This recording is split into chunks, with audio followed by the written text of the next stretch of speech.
اعوذ باللہ من الشیطان الرجیم بسم اللہ الرحمن الرحیم الحمد للہ رب العالمین والصلاة والسلام علی سید الانبیاء والمرسلین وعلی اہل بیتہ الطیبین الطاہرین وصحبہ المنتجبین۔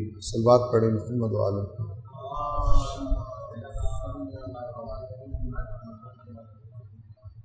گزشتہ روز ہم نے سورۃ البقرہ آیت نمبر 210 تک تلاوت اور ترجمہ مکمل کر لیا تھا۔ آج انشاءاللہ سورۃ البقرہ آیت نمبر 211 سے ہم تلاوت کا آغاز کریں گے اور اس کے بعد ترجمہ اور مختصر وضاحت۔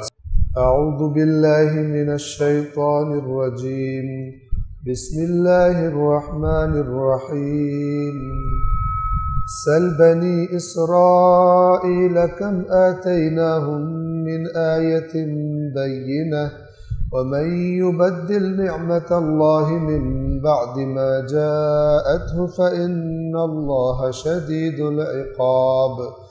زين للذین كفروا الحياة الدنيا ويسخرون من الذین آمنوا والذين اتقوا فوقهم يوم القيامة والله يرزق من يشاء بغير حساب۔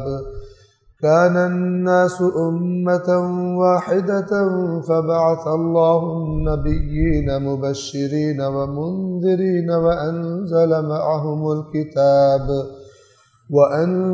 معهم الكتاب بالحق ليحكم بين الناس فيما اختلفوا فيه وما اختلف فيه إلا الذين أوتوه من بعد ما جاءتهم البينات بغيا بينهم فهدى الله الذين آمنوا لما اختلفوا فيه من الحق بإذنه والله يهدي من يشاء إلى صراط مستقيم۔ أم حسبتم أن تدخلوا الجنة ولما يأتكم مثل الذين خلوا من قبلكم مستهم البأساء والضراء وزلزلوا حتى يقول الرسول والذين آمنوا معه متى نصر الله ألا إن نصر الله قريب۔ يسألونك ماذا ينفقون قل ما أنفقتم من خير فللوالدين والأقربين واليتامى والمساكين وابن السبيل وما تفعلوا من خير فإن الله به عليم۔ كتب عليكم القتال وهو كره لكم وعسى أن تكرهوا شيئا وهو خير لكم وعسى أن تحبوا شيئا وهو شر لكم والله يعلم وأنتم لا تعلمون۔ يسألونك عن الشهر الحرام قتال فيه قل قتال فيه كبير وصد عن سبيل الله وكفر به والمسجد الحرام وإخراج أهله منه أكبر عند الله والفتنة أكبر من القتل ولا يزالون يقاتلونكم حتى يردوكم عن دينكم إن استطاعوا ومن يرتد منكم عن دينه فيمت وهو كافر فأولئك حبطت أعمالهم في الدنيا والآخرة وأولئك أصحاب النار هم فيها خالدون۔ إن الذين آمنوا والذين هاجروا وجاهدوا في سبيل الله أولئك يرجون رحمة الله اللہ غفور رحیم۔ يسألونك عن الخمر والميسر قل فيهما إثم كبير ومنافع للناس وإثمهما أكبر من نفعهما ويسألونك ماذا ينفقون قل العفو كذلك يبين الله لكم الآيات لعلكم تتفكرون۔ سورۃ البقرہ آیت نمبر 211 سے ترجمہ۔ رحمان و رحیم اللہ کے نام سے۔ سل بنی اسرائیل کم آتیناہم من آیت بینہ، آپ بنی اسرائیل سے سوال کیجئے کہ ہم نے کتنی واضح نشانیاں ان کو عطا کی تھی۔ یہ ہر سوال پوچھنے کے لیے نہیں ہوتا، بعض سوال خبردار کرنے کے لیے ہوتے ہیں، ہوشیار کرنے کے لیے ہوتے ہیں، اور یہ سوال بھی ایسا ہی ہے۔ اللہ تعالیٰ فرما رہے ہیں کہ ان سے پوچھیں، اللہ کو بھی پتہ ہے اور رسول اللہ کو بھی خدا نے بتایا ہوا۔ سورہ بقرہ میں اس سے پہلے بنی اسرائیل اور پورے قرآن میں بنی اسرائیل کے واقعات گزر چکے ہیں، لیکن یہاں پہ گویا اس طرح سے کہا جا رہا ہے کہ اللہ نے تمہیں اتنی عنایات کی، تم پر نعمتیں دی تمہیں، اور تم اس کے باوجود گمراہی کو پسند کرتے ہو، ہدایت کو پسند نہیں کرتے۔ اس قدر احسان فراموش ہو۔ آپ بنی اسرائیل سے پوچھیں کہ ہم نے انہیں کتنی واضح نشانیاں دی تھی، اور جو شخص اللہ کی نعمت کو بدل ڈالے بعد اس کے کہ نعمت اس کے پاس آ گئی ہے، یعنی اللہ نے اس کو نعمت دی ہے، ہدایت کی، احسانات کیے ہیں اس پر، اور وہ شکر گزار نہ بنے اور اللہ کا نافرمان بن جائے، اس کی بات ہو رہی ہے۔ جو شخص اللہ کی نعمت پانے کے بعد اسے بدل ڈالے تو یقیناً اللہ سخت عذاب والا ہے، نافرمانوں کے لیے اس نے عذاب تیار کر رکھا۔ بس جس کے پاس جتنی زیادہ نعمتیں ہیں اس کو تو اتنا زیادہ اللہ کا فرما بردار ہونا چاہیے۔ قاعدہ یہ کہتا ہے، قانون یہ کہتا ہے، شکر گزاری یہ کہتی ہے، لیکن اکثر جن کو زیادہ ملتا ہے وہی زیادہ اللہ کے نافرمان بن جاتے ہیں۔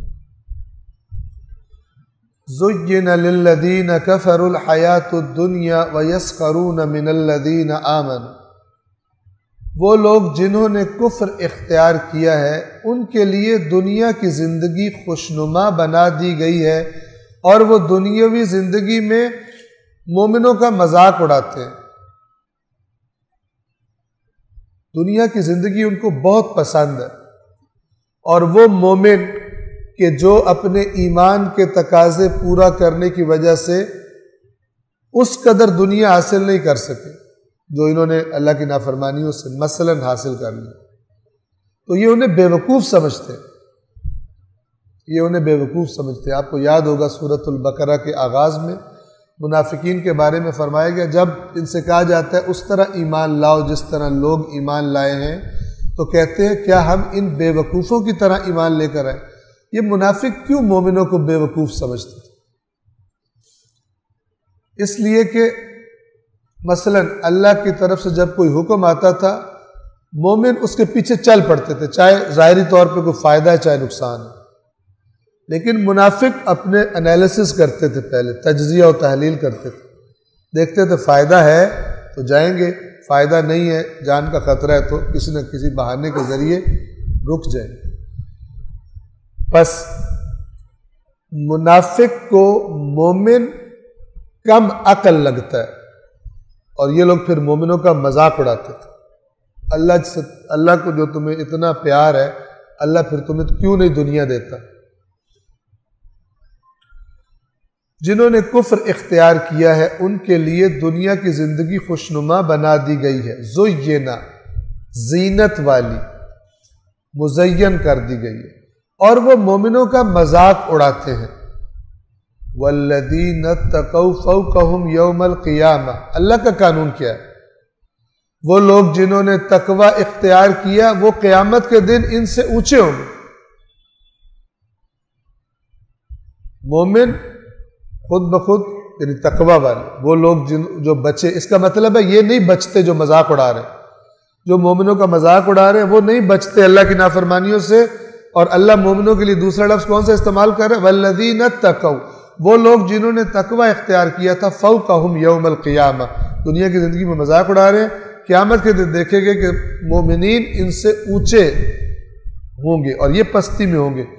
وَاللَّهُ يَرْزُقُ مَن يَشَاءُ بِغَيْرِ حساب، اور اللہ جسے چاہتا ہے بغیر حساب کے رزق دیتا ہے۔ اب یہاں پہ رزق سے مراد وہ رزق ہے کہ جو اللہ کے پاس اللہ سے قریب کر دے، اور وہ رزق ہے کہ جو اللہ نیکوں کو عطا کرے گا، کیونکہ یہاں پر دنیاوی مال و دولت کی تعریف نہیں ہو رہی، بلکہ کہا جا رہا ہے وہ جو جنہوں نے کفر اختیار کیا وہ تو مومنوں کا مذاق اڑاتا، لیکن وہ جو صاحبان تقوی ہیں وہ قیامت کے دن اونچے ہوں گے، یہ نیچے ہوں گے۔ اللہ جسے چاہتا ہے بغیر حساب کے عطا کرتا ہے، یعنی اللہ تبارک و تعالیٰ قیامت میں ان کو تو دنیا میں جنہوں نے تنگی برداشت کر لی، اللہ کی نافرمانی کی طرف نہیں گئے، اللہ ان کو بغیر حساب اتنا دے گا جس کا حساب بھی نہیں کیا جا سکتا، پروردگار عالم۔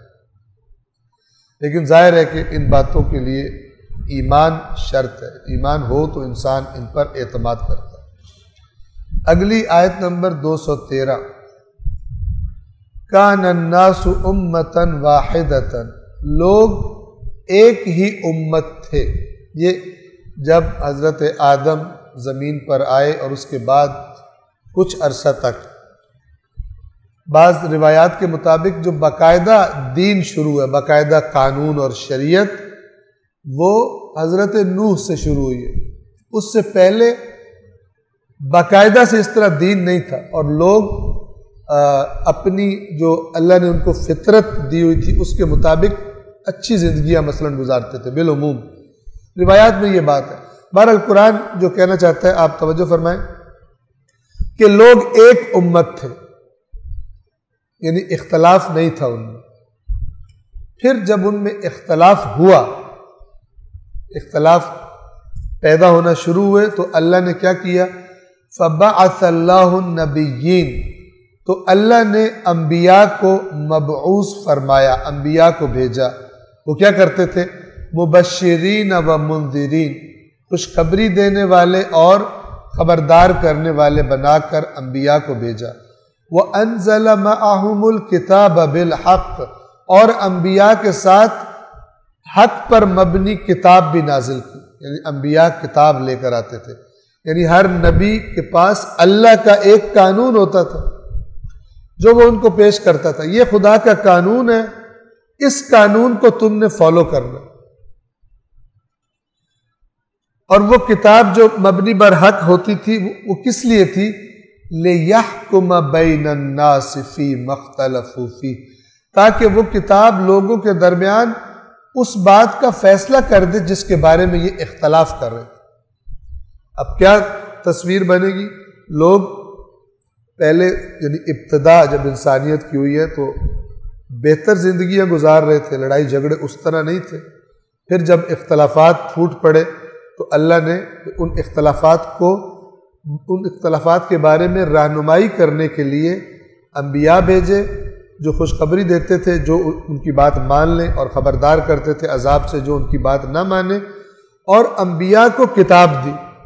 اور کتاب کی صفت اللہ یہ بیان فرما رہا ہے کہ جو نبی کتاب لے کے آتے تھے اس کا کام کیا ہوتا تھا کہ جن چیزوں میں لوگ اختلاف کر رہے ہیں ان چیزوں کے بارے میں وہ کتاب فیصلہ کر رہے۔ وَمَا اخْتَلَفَ فِيهِ إِلَّا الَّذِينَ أُوتُوهُ مِن بَعْدِ مَا جَاءَتْهُمُ الْبَيِّنَاتُ بَغْيًا بَيْنَهُمْ، توجہ فرمائیں، اور اس کتاب میں اختلاف نہیں کیا مگر ان لوگوں نے جن کو کتاب دی گئی تھی۔ اور وہ بھی کب اختلاف کیا؟ جب ان کے پاس بینات آ گئی تھی، اللہ کی طرف سے کتاب میں واضح باتیں بتا دی گئی تھی۔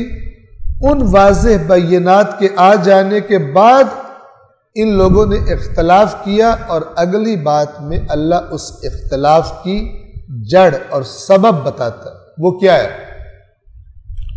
بغیاً بینہم، آپس میں بغی کی وجہ سے۔ یہ بغیاً اردو زبان میں ہم ایک لفظ استعمال کرتے ہیں بغاوت، بغاوت یہ بغیاً۔ ہم بغاوت کس معنی میں استعمال کرتے ہیں؟ کوئی حکومت کے خلاف، کوئی رائج قانون کے خلاف اٹھ کھڑا ہو کہ میں نہیں مانتا، اسے بغاوت کہتے ہیں۔ لیکن اصل بغاوت کا جو عربی زبان کا معنی ہے وہ توجہ فرمائیں تاکہ یہ قرآن مجید کی بات سمجھ میں آ جائے۔ کہ کیا چیز سبب بنتی ہے کہ اللہ کی کتاب ہوتے ہوئے کہ جو اختلاف والی چیزوں کا جس نے فیصلہ کر دیا ہے اس کتاب کے بارے میں اختلاف کرنا شروع کر دیتے ہیں. اس کا سبب کیا ہوتا ہے جو اللہ بتا رہا ہے؟ وہ ہے بغین بینہم، ایک دوسرے میں بغی پیدا ہو جاتی ہے ایک دوسرے کے بارے میں. بغی کیا چیز ہے؟ کسی چیز کی طلب میں، کسی چیز کی خواہش میں حد سے بڑھ جانا. کسی چیز کی خواہش میں حد سے بڑھ جانا. میں بھی ایک چیز کا طلبگار ہوں، مجھے بھی خواہش ہے کہ مجھے یہ سیٹ مل جائے، ایک دوسرا بھی طلبگار ہے کہ اس کو وہ سیٹ مل جائے. ٹھیک ہے، اب اللہ یہ چاہتا ہے کہ میں دیکھوں دونوں میں سے کون صفات کے اعتبار سے، محنت کے اعتبار سے اس کا مستحق ہے.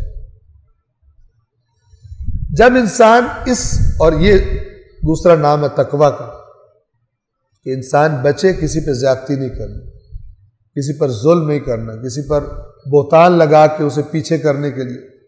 جو بھی آپ جتنی بھی غلط باتیں دیکھتے ہیں، اب میں اس جگہ تک پہنچنے کے لیے ایسی حرکت کرتا ہوں کہ جو خلاف عدل ہے، خلاف حق ہے، سفارش کروا لیتا ہوں، یا اس پر کوئی جھوٹا الزام لگا دیتا ہوں، یا کوئی بھی طریقہ اپنا کر میں اس جگہ پہ جاتا ہوں. یہ جو انسان کے اندر خواہش ہے کہ میں ہی آگے ہوں، میں جھوٹا نہ بنوں، میری سارے چیزیں میرے ارد گرد گھومیں، میں یہ حاصل کر لوں، اس کو کہتے ہیں بغی. اس میں حد سے گزر جانا. خواہش کا ہونا برا نہیں ہے، لیکن اس خواہش کو اسی طریقے سے پورا کرے جو خلاف تقویٰ نہ ہو، چاہے انفرادی مسائل میں ہو، توجہ فرمائیں، چاہے اجتماعی مسائل میں. رسول اللہ کے بعد اختلاف پیدا ہو جاتا ہے امت میں. اختلاف کی وجہ کیا ہوگی؟ ڈھونڈتے جائیں بغین بینہم.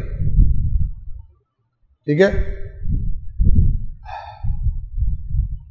کس کو یہ سیٹ ملنی چاہیے؟ سب مل کر وہ تمام معیار دیکھیں، بررسی کریں، ان کو چیک کریں کہ ان سارے معیارات کے مطابق کس کو ہونا چاہیے. جب یہ نہیں دیکھا جائے گا، جو نہیں دیکھے گا وہ اس کا مصداق ہے بغین بینہم، کہ میں مستحق نہیں ہوں، لیکن میں نے بیٹھنا ہے. جب بھی الہی معیارات کو چھوڑ کر، عدل و انصاف کے میرٹس کو چھوڑ کر ہم کچھ حاصل کرنا چاہتے ہیں، وہاں سے جھگڑا شروع ہوتا ہے، وہاں سے اختلاف شروع ہوتا ہے.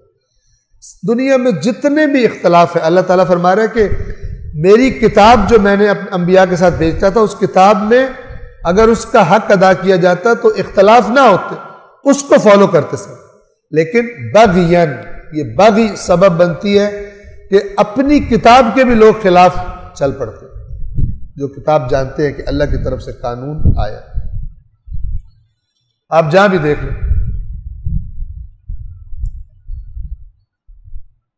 ایک میں نے پہلے بھی قصہ بیان کیا تھا، آپ کو بیان کر دوں کہ ابو سفیان کے بیٹے ہیں، یزید بھی اور معاویہ بھی. بڑا بیٹا یزید ہے، یزید ابن ابو سفیان. اصل میں شام کا گورنر جس کو بنایا گیا تھا وہ یزید ابن ابو سفیان تھا. حضرت ابو بکر کے دور میں ان کو بنایا گیا. جب یہ شام جانے لگے تو حضرت ابو بکر نے ان سے کہا کہ میں تمہیں ایک نصیحت کرنا چاہتا ہوں. انہوں نے کہا کہ آپ کریں نصیحت. چونکہ یہ بنو امیہ کے تھے، اور بنو امیہ زیادہ خاندان پرستی کرتے تھے، زیادہ اپنے خاندان کو ترجیح دیتے تھے، اور یہ صورتحال جو ہے بعد میں مشکلات کا سبب بنی اسلامی معاشرے میں.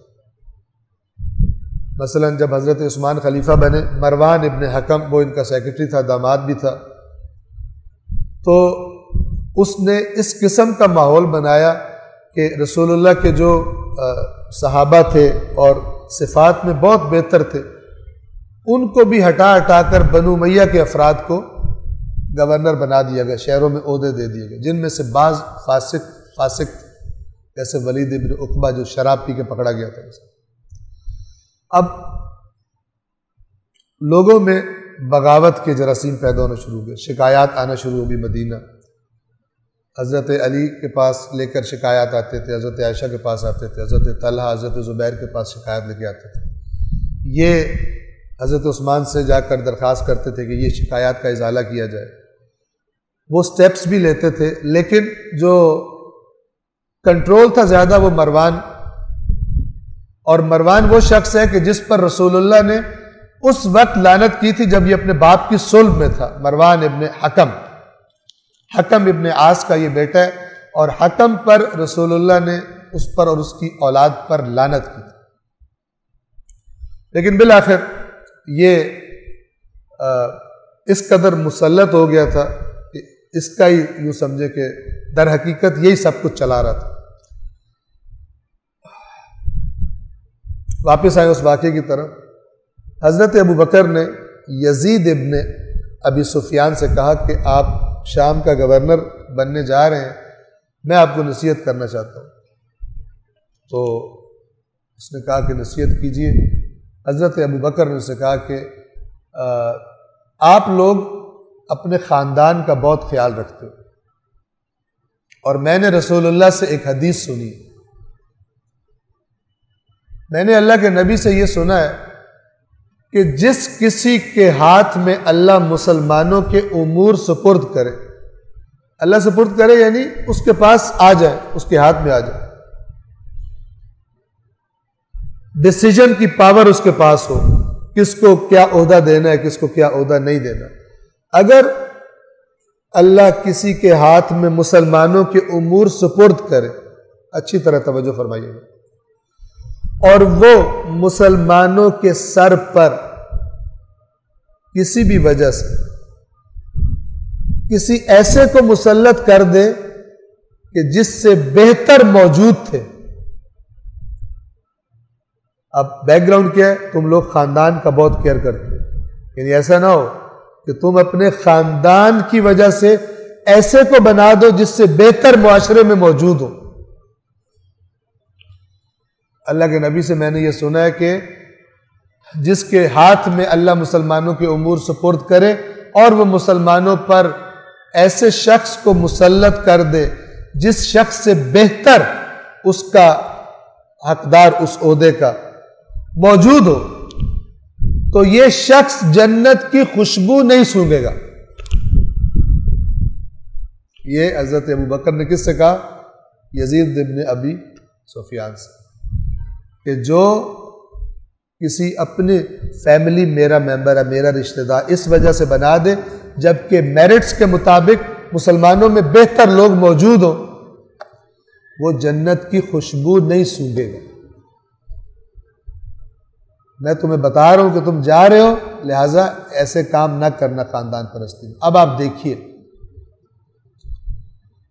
کہ جب چاہے خاندان پرستی ہو، چاہے رشوت لے کے یہ کام کیا جائے، چاہے دوستی کی وجہ سے کام کیا جائے، جب یہ ہوتا ہے باغین، یہ سب باغی کے اندر آتے ہیں۔ جیسے اللہ کہہ رہے ہیں نا کہ یہ کتاب آنے کے بعد اختلاف کیوں ہوا؟ باغین بینہم، اس باغین بینہم پر تو کتابیں لکھی جانی چاہیے۔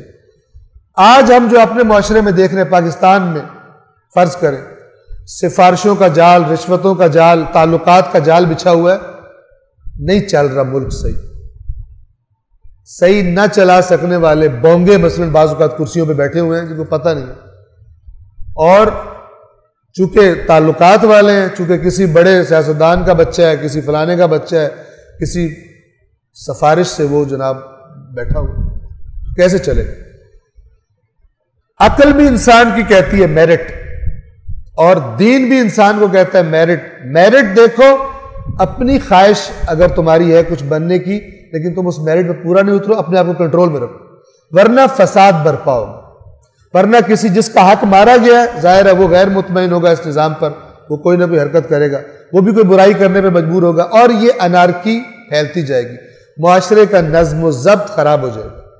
بس یہ ہم وزن دیں اللہ کی آیات کو. اللہ کیا فرما رہا ہے؟ لوگ ایک ہی امت تھے، یعنی ایک ہی دین فطرت پر تھے. جب اختلاف کیا تو اللہ نے بشارت دینے والے اور تنبیہ کرنے والے انبیاء بھیجے اور ان کے ساتھ برحق کتاب نازل کی. کیوں کتاب نازل کی؟ تاکہ اس کتاب کے ذریعے تاکہ وہ لوگوں کے درمیان ان امور کا فیصلہ کریں جن میں وہ اختلاف کرتے تھے. یعنی اللہ کا نبی کتاب کا پابند ہے، کتاب سے فیصلہ کرتا ہے، کتاب کے قانون پر فیصلہ کرتا ہے، تاکہ وہ لوگوں کے درمیان ان امور کا فیصلہ کرے جن میں وہ اختلاف کرتے تھے. اور ان میں اختلاف بھی ان لوگوں نے کیا جنہیں کتاب دی گئی تھی. ستم دیکھیں، آج مثلا قرآن کی باتوں کے بارے میں اختلاف کون کرتے ہیں؟ جن کو قرآن دیا گیا. اور کچھ لوگ ایک سٹیپ اور آگے چلے گئے ہیں، وہ کہتے ہیں نہ قرآن پڑھیں گے نہ قرآن سے اختلاف کریں گے. ٹھیک ہے، جان ہی چھوٹی. یہ البتہ میں ویسے کہہ رہا ہوں، کتاب کے بارے میں اختلاف، یاد رکھیے قرآن کے بارے میں اختلاف کا سبب کیا ہے؟ بغیاً بینہم. مثلا میں قرآن کی آیت پڑھتا ہوں، میرے فرقے والے جو ہیں وہ کوئی اور تھوڑی سی تبدیل رائے رکھتے ہیں. میں کیا کرتا ہوں؟ بجائے کہ کہوں بھائی فرقے والے سیدھے ہو جاؤ، ٹھیک ہے، کیا کریں گے؟ قرآن کی آیات کو کہیں گے یہ اس کے اتنے بیچ میں لیئرز ہوتے ہیں، اتنے فلان ہوتے ہیں، اس کی یوں گہرائی ہے. بالآخر اپنے فرقے والی بات کر دیں. ہر فرقہ، لیکن فرض کریں جو بندہ ہوتا ہے جس فرقے سے خود تعلق رکھتا ہے، دوسرے فرقے والے اگر وہی کام کریں کہتے ہیں دیکھو قرآن کو توڑ موڑ رہے ہیں، اور جب اپنی باری آئے کہتے ہیں نہیں ہم تو برحق ہیں. حالانکہ اگر اندر سے اپنے سوال کرے تو وہ آیت جو ہے کچھ اور کہہ رہی ہوتی. جس دن مسلمانوں سے یہ مرض ختم ہو گیا فرقوں سے، مسلمان ٹھیک ہو جائیں گے. اللہ کی کتاب کو حاکم بنائے. قرآن کیا کہتا ہے کہ لستم علی شیء حتی تقیموا التوراۃ والانجیل وما انزل الیکم من ربکم. اہل کتاب سے کہتا ہے کہ اے اہل کتاب، تم، یوں کہا کرتا ہوں میں کہ تمہارے ہاتھ پلے کچھ بھی نہیں ہے. مت سمجھو تم کسی جگہ کھڑے ہو، کچھ نہیں تمہارے ہاتھ پلے جب تک کہ تم تورات کو اور انجیل کو اور اب جو نازل ہوا ہے اللہ کی طرف سے اسے قائم نہ کر دو. قائم کر دو یعنی اس کے مطابق چلو، اس کے مطابق چلو، اس کی تعویلیں نہ کرو. اچھا، ایک اور مرض جو فرقہ واریت میں ہوتا ہے، بات آ گئی تو میں عرض کروں، یہ بھی بغیاً بینہم. ہر فرقے میں یہ مرض. اچھا آپ کو بتاؤں کہ فرقوں کی جو بیماریاں ہیں نا یہ کامن ہے. تقریباً فرقہ واریت کی بیماریاں کامن ہیں. آپ جس بھی فرقے میں چلے جائیں، جو فرقے میں متعصب ہوتے ہیں ان کی بیماریاں اور مرض کامن ہیں. شیعہ ہو یا سنی ہو، یا شیعوں میں کئی بن گئے، سنیوں میں کئی بن گئے. جو متعصب لوگ ہوتے ہیں وہ کہتے ہیں جو ہمارے یہاں ہے وہ حق ہے، چاہے ان کو دلیل لا کے سامنے رکھ دی جائے، چاہے آیت قرآن رکھ دی جائے. کہتے ہیں نہیں، کیا کہتے ہیں؟ توجہ فرمائیں. مثلا کسی فرقے کا کوئی بہت بڑا عالم، کوئی بہت بڑا بزرگ جس کا اس فرقے میں بہت احترام ہے، اس نے کوئی ایسی بات اپنی کتاب میں کر دی ہے کہ کوئی ایسی رائے اس نے دے دی ہے جو قرآن مجید کی آیات کے خلاف ہے، صحیح اللہ کے نبی کے فرمان کے خلاف ہے. آپ جب اس فرقے کے مریدوں کے پاس اللہ کی آیت لے کر جاؤ گے کہ دیکھو قرآن مجید میں تو یہ لکھا ہے، اور آپ فلان یوں کہتے، آپ کے مثلا اس بزرگ نے یہ بات کی ہے، کیا جواب ملے گا آپ کو؟ تمہیں جانتے ہو وہ کون تھے؟ اپنی اوقات دیکھیے تم. وہ اللہ کی کتاب کو تم سے زیادہ جانتے تھے، وہ اللہ کی رسول کی حدیث کو تم سے زیادہ جانتے تھے. آپ کیا کہیں گے؟ بھئی آپ دیکھیں تو صحیح، آیت کو پڑھیں تو صحیح، یہ اور بات کہہ رہی ہے، یہ اور بات کہہ رہی ہے. آیت قرآن مجید چھوٹا ہو جائے گا، اپنے فرقے کا جو بابا ہے، بزرگ ہے، وہ بڑا ہو جائے گا. اب وہ تو فوت ہو گئے، وہ زندہ ہوتے، ہو سکتا ہے ان سے بات کی جاتی تو کہتے مجھ سے خطا ہوئی. واقعاً جو اللہ کے حقیقی بندے ہوتے ہیں، نیک ہوتے ہیں، علماء جو ہوتے ہیں واقعاً قابل احترام ہوتے ہیں، بزرگ محنت کرتے ہیں، ساری زندگیاں گزارتے ہیں، لیکن خطا کر سکتے ہیں. اور یہ جو بڑے بڑے مسائل پیش آتے ہیں مسلمانوں کے درمیان، یہ بعض اوقات علماء کی خطا سے ہو جاتے ہیں کہ جب کہا جاتا ہے بھائی یہ خطا ہے، یہ نہیں صحیح نظریہ، وہ کہتے ہیں نہیں، جو کچھ ہمارے عالم نے کہا ہے وہ ٹھیک ہے، پتھر پر لکیر ہے، تم سب غلط. ہم کہتے ہیں قرآن میں یہ لکھا ہے، کہتے ہیں قرآن تم سے زیادہ اس کو آتا تھا. ہم کہتے ہیں حدیث میں یہ ہے، کہتے ہیں حدیث اس کو زیادہ پتہ تھی، اب وہ تو فوت ہو گیا، اس سے کون جا کے پوچھے. ہو سکتا ہے اگر اس کو پتہ چلتا یا وہ متوجہ ہوتا تو وہ کہتا کہ مجھ سے یہ خطا ہوئی ہے. اور اللہ کے بزرگوار بندے جو ہوتے ہیں، نیک بندے، وہ اپنی خطا تسلیم کر لیتے ہیں. لیکن جو مرید ہوتے ہیں وہ پیروں سے بھی آگے ہوتے ہیں. ٹھیک ہے نا، فارسی میں کہتے ہیں کاسا از آش داغتر. ٹھیک ہے، یعنی جو برتن ہے وہ سالن سے زیادہ گرم ہے. اس کا مطلب ہے اس کی ہیٹ جو ہے وہ سالن سے نہیں کہیں اور سے آ رہی ہے. آپ برتن میں اگر گرم سالن ڈالیں، برتن گرم ہوتا ہے، ہیٹ کہاں سے آ رہی ہوتی ہے؟ سالن کی وجہ سے. لیکن اگر آپ دیکھیں کہ برتن جو ہے وہ سالن سے زیادہ گرم ہو گیا تو آپ چیک کریں گے اس کو ہیٹ کہیں اور سے آ رہی ہے. تو بعض اپنے جو ان کے علماء ہیں ان سے زیادہ وہ آگے بڑھ جاتے ہیں. جیسے آج کل کہا جاتا ہے کہ فلان شخص وہ حضرت علی سے بھی زیادہ بڑھ گیا، اتنا بڑا شیعہ ہے. حضرت علی سے بڑا شیعہ اور دوسری طرف سے حضرت عمر سے زیادہ سنی بن گیا. یعنی اتنا وہ بھی نہیں آگے بڑھے تھے جتنا یہ آگے بڑھ گئے. تو بعض اوقات وہ جو پیر پرستی ہوتی ہے، شخصیت پرستی ہوتی ہے، ان کو یوں لگتا ہے، شخصیت پرست کو یوں لگتا ہے کہ اگر جس شخصیت کا میں نے اتنا واویلا مچایا ہوا کہ وہ اتنے بڑے تھے اور اتنے تھے، اگر ان کی ایک خطا پتہ لگ گئی ہے، میں نے مان لیا خطا ہے، تو شاید آسمان تباہ ہو جائے گا، زمین تباہ ہو جائے گی اور ہمارا سارا فرقہ باطل ہو جائے گا. ہر فرقہ یوں سمجھ، لہذا ڈیفینڈ کرتے اپنے مطلب کی حدیث اپنی کتاب سے، اپنے مطلب کی، اس کے راوی ضعیف ہو، پورا زور علمی ٹیکنیکس لگا دیں گے اس راوی کو مضبوط کرنے. کیوں؟ اس لیے کہ بات اسی جھوٹے راوی نے کی ہے، ضعیف راوی نے کی، اور کہیں سے مل رہی نہیں ہے، لیکن ہمیں چاہیے. جب ہمیں چاہیے تو اب اس راوی کو جو ہے میک اپ کریں گے، یہ یوں تھا، یہ فلان تھا، اس کے بارے میں فلانے نے یوں کہا، اس کو فٹ کر دیں گے. اور وہ روایت جو اپنی اس کے خلاف ہے، اس کا راوی صحیح بھی ہو، اس میں سے کیڑے نکالنا شروع کر دیں. یہ سب کرتے ہیں. یہ فرقے بنتے اسی لیے، ورنہ امت ایک ہے. فرقے بنتے اس لیے، لڑائیاں ہوتی اس لیے. اور یہ ابھی آپ کے ذہن میں شاید سوال آئے کہ جناب ہم بھی تو فرقہ ہیں. یہاں پر یہ بات آپ کو میں عرض کر دوں، توجہ فرمائیے. جو یہ کہے نا میرا فرقہ یہ ہے، وہ گناہگار ہے، مجرم ہے. اس لیے کہ اللہ نے کہا لا تفرقوا.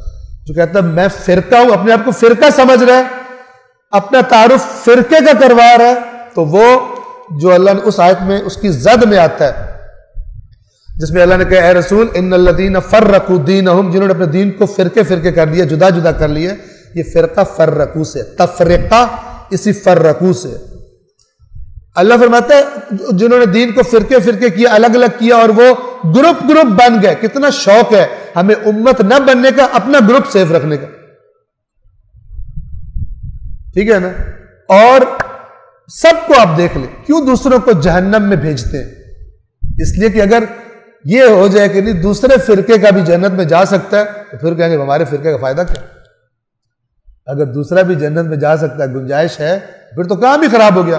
لہذا پورے زور لگائیں گے یہ ثابت کرنے پر کہ ہمارے علاوہ سب جہنمی ہیں.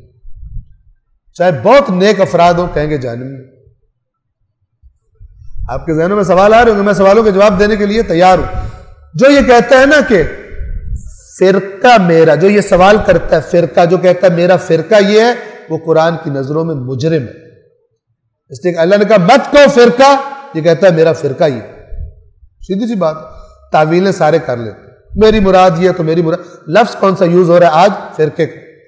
یہ جو شیعہ فرقے کا ہے، یہ جو سنی فرقے کا ہے، یہ جو بریلوی فرقہ ہے، یہ دیوبندی فرقہ ہے، یہ اہل حدیث فرقہ ہے. جس کو فرقہ بننے پہ خوشی ہے وہ قرآن کا مجرم ہے. جس کو فرقہ بننے پر خوشی ہوتی ہے وہ قرآن کا مجرم ہے. ہاں اگر کوئی یہ چاہتا ہے کہ مثلا اپنی جس خاص مسلک پہ وہ چل رہا ہے اس کو مثلا جسٹیفائی کرے کہ وہی صحیح ہے، تو زیادہ سے زیادہ یہ ہے کہ جیسے اللہ کہتا ہے نا تم میں سے ایک گروہ ایسا ہونا چاہیے جو خیر کی طرف دعوت دے، امر بالمعروف کرے، نہیں عن المنکر کرے. یعنی ہو تم ایک ہی امت ہو، لیکن ایک گروہ تمہارا وہ ہے کہ جو خرابیاں دور کرتا ہے، جو گمراہ ہو گئے ان سے کہتا ہے کہ تم آ جاؤ، نہ کہ فرقہ ہے الگ سے۔ قرآن یہ چاہتا ہے کہ ہر وہ شخص کے جو اس قرآن کو مانتا ہے وہ دوسرے قرآن کے ماننے والے جو قرآن کو مانتے ہیں ان سب کو اپنا بھائی سمجھے۔ پوری ذمہ داری سے یہ بات کر رہا، مگر یہ کہ ثابت ہو جائے کوئی کھلم کھلا، مثلا جیسے مرتد ہو جاتے ہیں، فلان ہو جاتے ہیں، لیکن بالعموم جو مسلمان ہیں جو قرآن کو مانتے ہیں، اللہ تبارک و تعالیٰ چاہتا ہے کہ یہ اپنے آپ کو پارٹی بازیوں میں نہ ڈالیں۔ یہ فرقہ ہے، ہم نے ڈال لیے، ورنہ آپ بتائیے کہ ان آیات کا کیا مطلب ہے جو فرقہ واریت سے روکتی ہے، جبکہ سب فرقے ان کو پڑھتے بھی ہیں، پھر بھی فرقے ہیں۔ اور اگر جو فرقہ بھی سمجھتا ہے کہ میں برحق فرقہ ہوں تو اس کو چاہیے دوسروں کو جہنم سے بچانے کی کوشش کرے، نہ کہ جہنم میں پہنچانے والی تقریریں کرے۔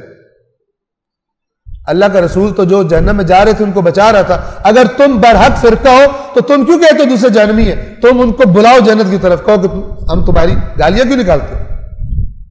یہاں پہ نفرتیں، گالیاں، اپنی ضعیف چیزیں بھی مضبوط، دوسروں کی مضبوط چیزیں بھی ضعیف، خراب کر دیا معاشرے۔ اس لیے عرض کر رہا ہوں کہ جن کے پاس کتاب، یہ اللہ گواہی دے رہا ہے کہ تم سے پہلے بھی جن کو کتابیں دی گئی تھی، کتاب کی بینات کے بعد انہوں نے اختلاف کیا، ایک دوسرے پر چڑھائی کی، جو میرٹس تھے ان کا لحاظ نہیں کیا، جو معیار تھے ان کا لحاظ نہیں کیا۔ اب جب میری فرض کرے میرے گروپ کا بندہ ہے، اس نے زیادتی کر لی ہے، میں کہوں اگر میں اس کے خلاف چلوں تو پورا میرا گروپ بھی خراب ہو جائے گا، اس کو میں گواہی دے دوں کہ اس نے 2 نمبری کی ہے تو دوسرے فرقے کی تائید ہو جائے گی، میرے ہاتھ پلے رہ ہی کچھ نہیں جائے گا۔ ایسا ہی ہوتا ہے نا، چاہے یہ وجہ خاندان کی وجہ سے ہو، چاہے یہ فرقے کی وجہ سے ہو۔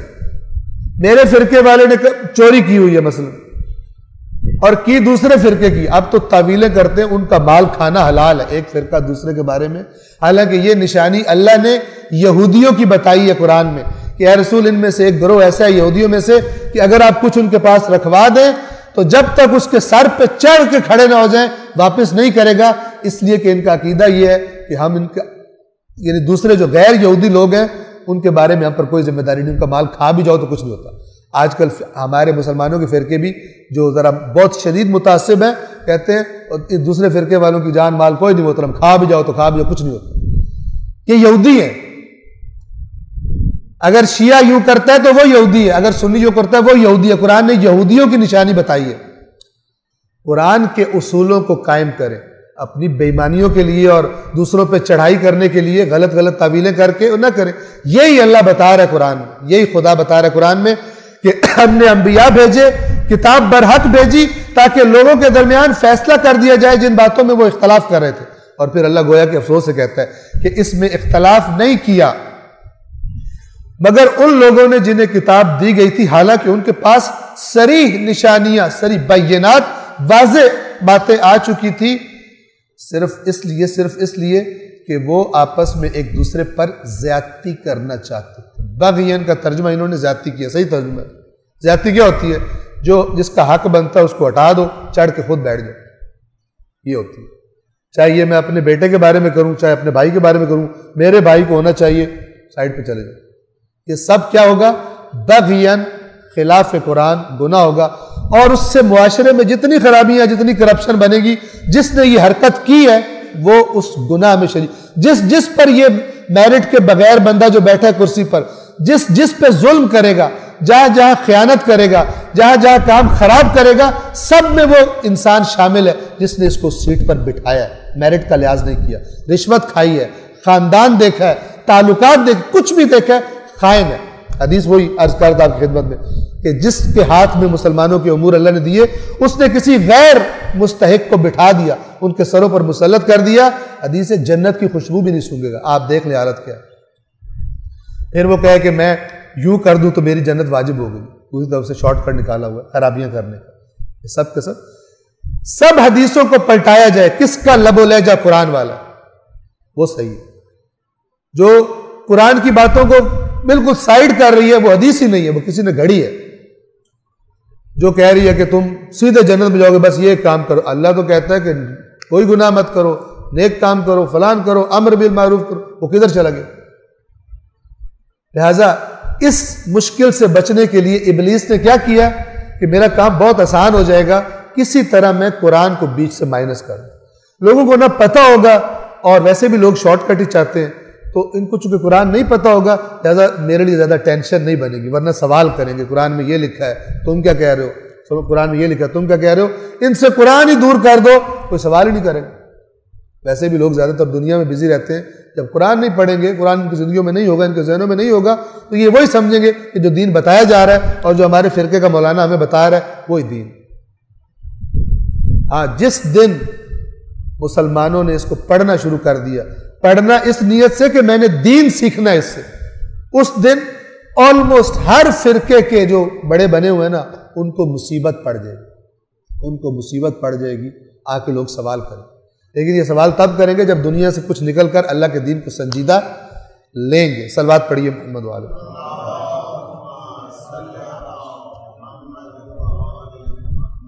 فَهَدَى اللَّهُ الَّذِينَ آمَنُوا لِمَا اخْتَلَفُوا فِيهِ مِنَ الْحَقِّ بِإِذْنِهِ، تو اللہ نے ان لوگوں کو جو ایمان لائے تھے ان کو کیا کیا، ان کو اللہ نے جس بات میں اختلاف ہوا تھا اس میں حق کی طرف اپنے اذن سے، اپنے امر سے ہدایت کر، یعنی جو لوگ کتاب پر ایمان لائے تھے، یہ ایمان کون سا ہے؟ حقیقی ایمان ہے، ورنہ تو اللہ خود ہی کہہ رہا ہے جن کو دی گئی تھی انہوں نے اختلاف کیا اس کے بارے میں۔ نام کے مومن، کام کے اپنے خواہش پرست، نام کے تورات کے مومن، انجیل کے مومن، قرآن کے مومن، لیکن جب عمل دیکھا جائے تو نفس کے مومن، نفس پرستی کے مومن۔ تو اللہ نے وہ لوگ جو ایمان لائے تھے ان کو حق کی طرف رہنمائی کر دی، جس میں اختلاف ہو رہا تھا ان کو حق کی طرف رہنمائی کر دی، لیکن کیوں، کس لیے رہنمائی کی؟ ان کے ایمان کے سبب سے۔ اور ایمان اس کا مطلب ہے بغین کو روک دیتا ہے، انسان کو ایمان تجاوز کرنے سے، کسی پر زیادتی کرنے سے روک دیتا ہے، اور جو اپنی خواہش کی وجہ سے کنٹرول کر لیتا ہے خود کو، وہ اختلاف کا سبب بننے سے رک جاتا ہے۔ کہیں بھی آپ دیکھیں، لیکن اگر میں نہیں بننا تو کہ بھائی آپ میں نہیں ہے صلاحیت نہیں ہے، میرے پاس پیسہ ہے، میں فون کرواؤں گا تو میں مثلاً فلانے افسر کا تو میں معطل کر دیں گا، وہ بیچارہ کہتا ہے ٹھیک ہے جی آپ کو دے دو، ورنہ میری نوکری جا رہی ہے۔ فساد کی جڑ ہوتی، بغیاً بینہم۔ ایمان والا جب دیکھتا ہے کہ میں نہیں ہوں اس قابل، خود پیچھے ہٹ جاتا ہے تاکہ جو اس قابل ہے وہ آ کر بیٹھے سیٹ پر۔ صلوات پڑھیں محمد والے۔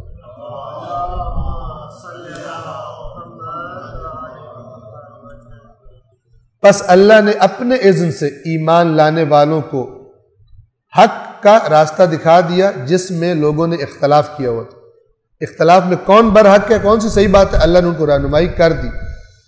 واللہ یہدی من یشاء الی صراط مستقیم، اور اللہ جسے چاہتا ہے سیدھے راستے کی ہدایت کرتا ہے۔ یہاں جسے چاہتا ہے سے کیا مراد ہے؟ پچھلی ساری آیت کو دیکھیں تو آپ کو پتہ چل جائے گا یہ اللہ کے چاہنے سے کیا مراد ہے، نہ کہ پچھلی آیت کو بھول جائے۔ یعنی اللہ کی مشیت یہ ہے کہ وہ ہدایت پہ رہے گا جو تجاوز نہ کرے،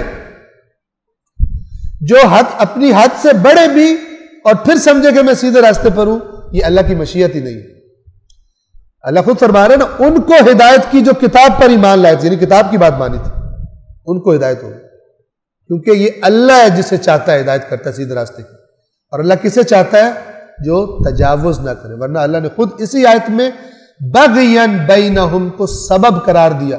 اب میں بغین بھی کروں اور پھر کہوں اہدنا الصراط المستقیم، اہدنا الصراط المستقیم، اور نماز پڑھ کے پھر کسی کو چھرا ماروں، پھر آگے کہوں اہدنا الصراط ہے، میں بھرا ہوں بغین کا، بھرا ہوں لوگوں پہ زیادتی کرنا، لوگوں کے مال کھا لینا، غیر مستحق کو مستحق کی جگہ بٹھا دینا، میرٹ کا لحاظ نہ کرنا، جو میرے ذمہ داری ہے اس میں ایمانداری نہ کرنا، پھر میں کہنا اہدنا الصراط المستقیم، پھر کہنا جو میں بھی بے ایمانیاں کر کے آیا ہوں، اب میں نے نماز پڑھی ہے اور اللہ کے نبی نے فرمایا جو نماز پڑھے گا اس کے پچھلے گناہ بخشے جائیں گے۔ نماز پڑھ کے گیا پھر وہی گناہ شروع کر دیا، پھر مغرب کی نماز پڑھتے کہتا میرے اب زور اثر کے بعد والے سارے گناہ بخشے گئے۔ یہ دین کو تحریف کر کے بنایا، ورنہ اللہ اسی کو ہدایت کرتا ہے کہ جو زیادتی کرنے والا اور حد سے بڑھنے والا نہیں ہے، وہ سیدھے راستے پر ہے، اور جو تجاوز کرنے والا ہے اللہ تعالیٰ پھر اس کو اور اس کی رسی ڈھیلی چھوڑ دیتا ہے کہ اپنی اس گمراہی میں اور آگے بڑھتے رہو۔ واللہ یہدی من یشاء الی صراط مستقیم، جہاں بھی قرآن میں یہ لفظ آئے جیسے جس سے چاہتا ہے گمراہ کرتا ہے، جس سے چاہتا ہے ہدایت کرتا ہے. تو یہ نہیں ہوتا کہ آگے مجمع کھڑا ہوا ہے تو اللہ تعالیٰ کہے کہ اب میں جلدی میں ہوں، یہ جو آدھے کر دو ان کو، ادھر والوں کو پھانسی پہ چڑھا دو، ادھر والوں کو جنت میں ڈال. ایسی یہ مشیت نہیں ہوتی. ٹھیک ہے نا. قانون اللہ تعالیٰ کے عدالت کی تابع ہے اس کی مشیت. اگرچہ وہ جو کرے اسے کوئی پوچھ نہیں سکتا، لیکن اس نے خود فرمایا. ایک تو اس نے فرمایا کہ اللہ جھوٹ نہیں بولتا، ٹھیک ہے، اور دوسرا جو فرمایا اللہ ذرہ برابر ظلم نہیں کرتا. لہٰذا ہم کہتے ہیں کہ چونکہ اللہ خود فرما رہا ہے میں ظلم نہیں کرتا، اور خود فرما رہا ہے میں سچ بولتا ہوں. ورنہ تو کہیں کہ اللہ ہو سکتا ہے ایویں ہی کہہ رہا ہو کہ میں ظلم نہیں کرتا، کبھی کر بھی دیتا ہوں. نہ، اللہ کہتا ہے میں سچ بولتا ہوں، اور پھر فرمایا میں ظلم نہیں کرتا. اس کا مطلب اللہ ظلم نہیں کرتا. اس طرح کیا جو آدھوں کو پھینک دو جہنم میں، آدھوں کو ادھر ڈال دو، میرے پاس ٹائم نہیں ہے. ایک مثال دے رہا ہوں آپ کو. یہ نہیں، مشیت خدا وہ اس میں ذرہ برابر بھی ظلم نہیں ہے، وہ برحق ہوتی ہے ہمیشہ. صلوات پڑھیں محمد والے.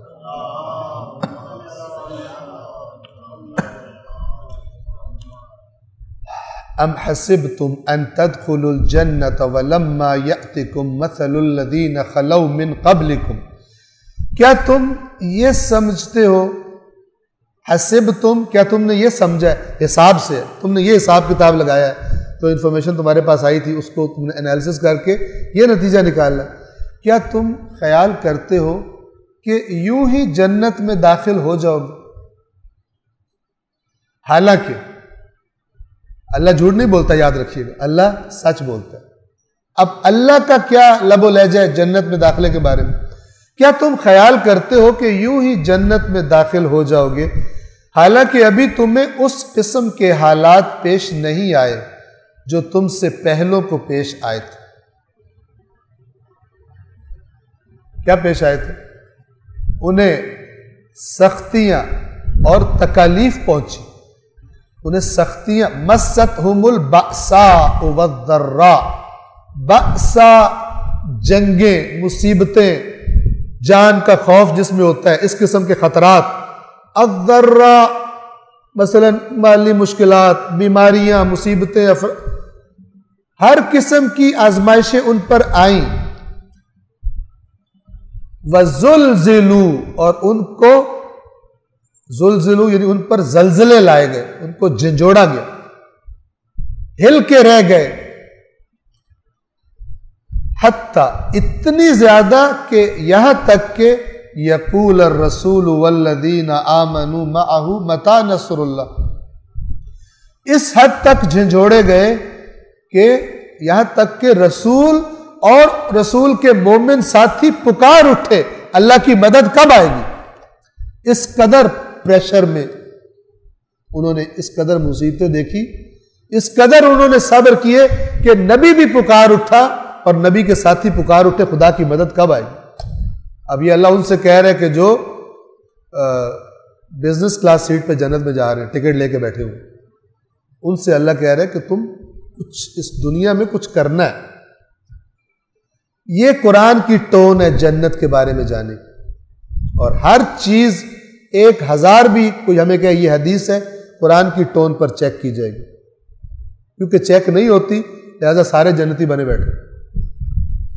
کرپٹ بھی جنت میں گیا بیٹھا کیونکہ اس نے ایک کام جو وہ کر سکتا تھا بڑے آرام سے، اور اس پر اس کو بتایا گیا جو یہ کرتا ہے اس پہ جنت واجب ہو جاتی ہے.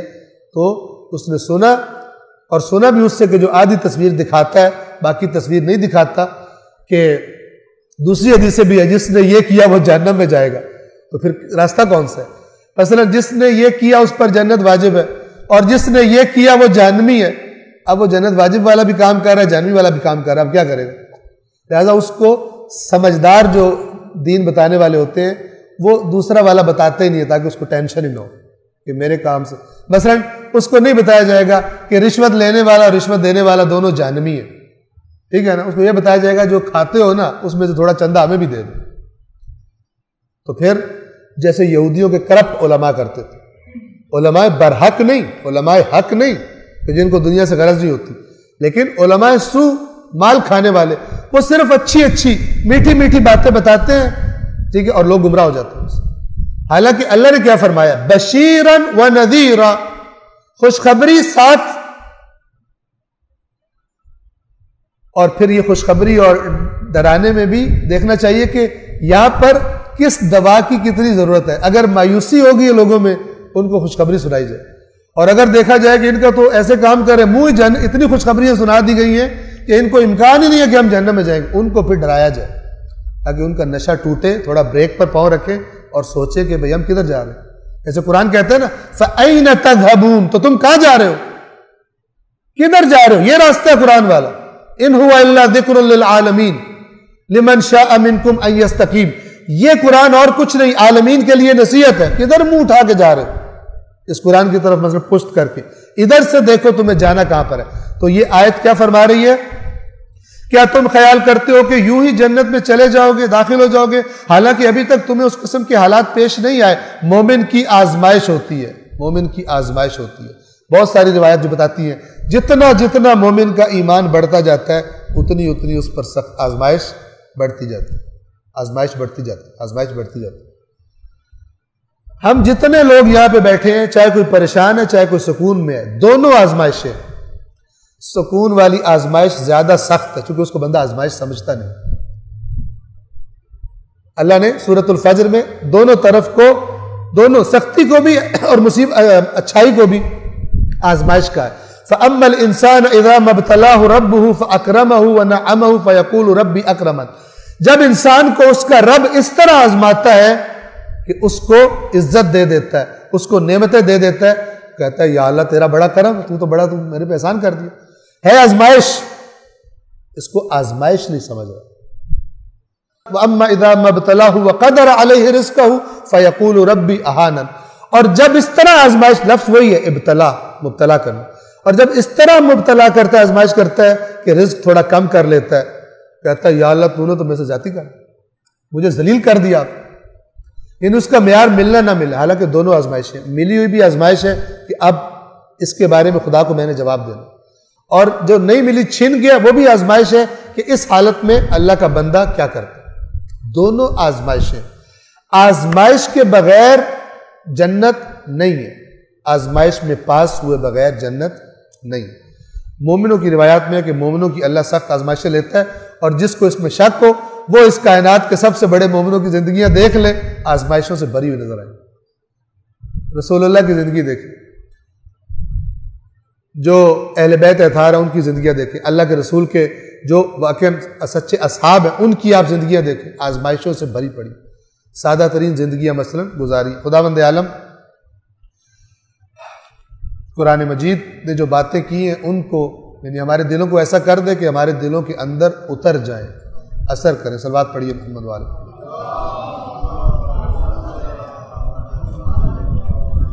انہیں سختیاں اور تکالیف پہنچی اور وہ اس حد تک جھنجھوڑے گئے کہ رسول اور اس کے مومن ساتھی پکار اٹھے, آخر اللہ کی مدد کب آئے گی؟ الا ان نصر اللہ قریب.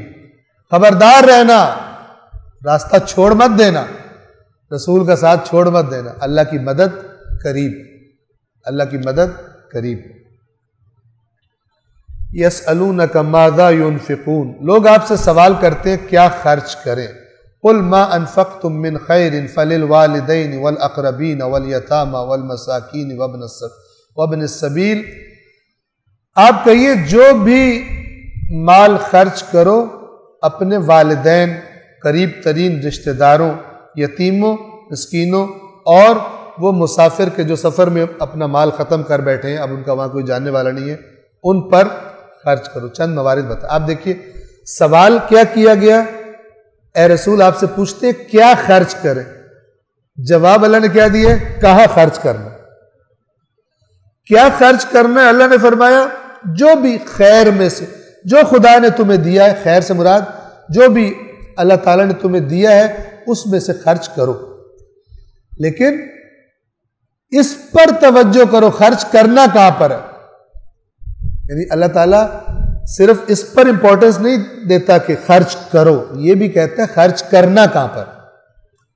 ورنہ بہت سارے لوگ جب دیکھیں گے نا کہ جو میں نے خرچ کیا ہے اسی کو اگر میں فلان جگہ خرچ کرتا تو کئی گنا زیادہ فوائد ہوتے, اثرات کئی گنا زیادہ ہوتے, اجر ملٹی پلائی ہو جاتا.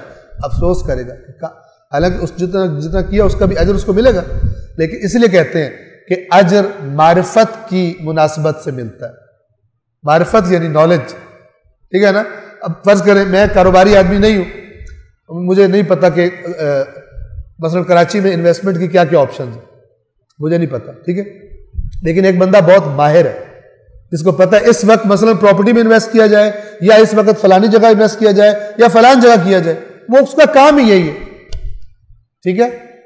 اب میں انویسٹمنٹ کرتا ہوں بغیر مشورے کے, اس سے پوچھے ہوئے, امکان ہے زیادہ کیا کہ غلط جگہ انویسٹمنٹ کی ہوگی. لیکن جو ایکسپرٹ بندہ سب چیزوں کو کمپیریزن کیا, اس نے جانتا ہے اس کا صحیح جگہ انویسٹ کرنا جہاں سے پروفٹ زیادہ آنا ہے, اس کا چانس بہت زیادہ ہے. یہی اللہ تعالیٰ نے فرمایا کہ ثواب کس کا ملے گا, جس کی معرفت زیادہ ہوگی.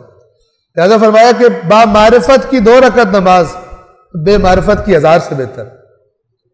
عالم کی نیند جاہل کی بیداری سے بہتر. کیوں؟ وہ اس کے اثرات. اس کی نیند بھی کیوں ہے؟ اس کی نیند اس لیے کہ اگر نیند نہ کرے تو صبح ذمہ داری جو اللہ نے لگائی ہے وہ نہیں کر سکے گا, ٹھیک ہے. اور جاہل کی نیند کس لیے ہے کہ اس کو سارا دن یہی کہ میں نے بیڈ پہ کب جا کے گرنا ہے, بیڈ کے لیے تڑپتا رہتا ہے. اگر معرفت سے چیزیں اپنی جگہ پر ہیں, وہ سونا بھی اس بے معرفت جاگنے سے بہتر ہے جس میں جاگا ہوا اللہ کی نافرمانی کر رہا ہے, ٹائم ضائع کر رہا ہے, جس سے خدا ناراض ہوتا ہے. تو خدا نے فرمایا کہ صرف یہ امپورٹنٹ نہیں ہے لگانا کہاں, یعنی کیا خرچ کرنا ہے, بلکہ یہ امپورٹنٹ ہے کہ کہاں خرچ کرنا. تو اللہ سوال کیا کیا گیا, لوگ آپ سے پوچھتے ہیں کیا خرچ کریں, کہہ دیجئے جو مال بھی خرچ کرو, میں بتاتا ہوں کرنا کہاں پر ہے. اپنے والدین, قریبی ترین رشتہ داروں, یتیموں, مسکینوں اور مسافروں پر خرچ کرو, اور جو کار خیر تم بجا لاؤ گے فَإِنَّ اللَّهَ بِهِ عَلِيمٌ, جو بھی خیر تم کرو گے اللہ اس کو جانتا ہے, اللہ اس کا علم رکھتا ہے. صلوات پڑھیں محمد والے.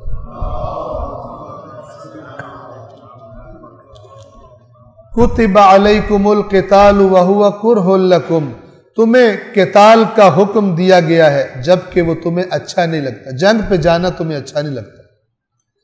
وَعَسَىٰ أَن تَكْرَهُوا شَيْئًا وَهُوَ خَيْرٌ لَكُمْ وَعَسَىٰ أَن تُحِبُّوا شَيْئًا وَهُوَ شَرٌّ لَكُمْ, ممکن ہے کہ ایک چیز تمہیں بری لگ رہی ہو مگر وہی تمہارے لیے خیر ہو, بہتر ہو, اور ممکن ہے کہ تمہیں ایک چیز پسند ہو مگر وہ تمہارے لیے بری ہو, شر ہو.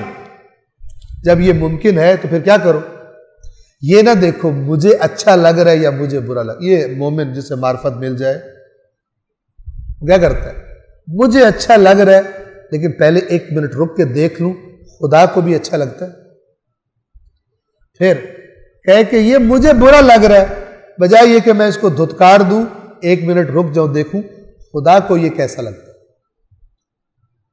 تو پھر احادیث میں روایات میں ہمیں بتایا گیا کہ تمہارا ایمان اس وقت تک کامل نہیں ہوتا جب تک کہ تمہاری ساری محبتیں بھی خدا کی خاطر نہ ہو جائیں اور ساری نفرتیں بھی خدا کی خاطر نہ ہو جائیں.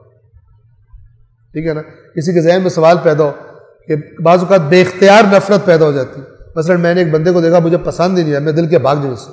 بے اختیار, جو بے اختیار ہوئی ہے نا اس پر آپ کو کوئی نہیں پکڑے گا, وہ اللہ کو بہتر, وہ اندر جانتا ہے کیا ہو رہا ہے. ہاں جو بے اختیار ہوئی, جو آپ کے اختیار میں یہ نہیں ہے کہ اندر سے کیا اچانک نکلا ہے.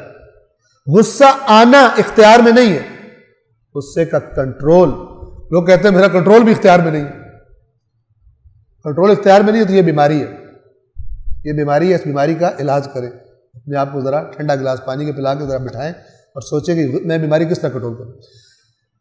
اچانک جو ہوتا ہے وہ اختیار میں, اس پر خدا نہیں پکڑتا, لیکن جو وہ اندر سے چیز اچانک میرا جذبہ بیدار ہوا, اس کی زد میں آ کے میں نے کسی سے کہا چل اپنی شکل گم کر میرے سامنے سے, یہ پکڑا جائے گا. یہ خدا کو نہیں پسند ہے. خدا کیا دیکھ رہا ہے کہ جو شکل میں نے بنائی ہے اس کو یہ کہہ رہا ہے اس شکل کو گم کر. ٹھیک ہے نا.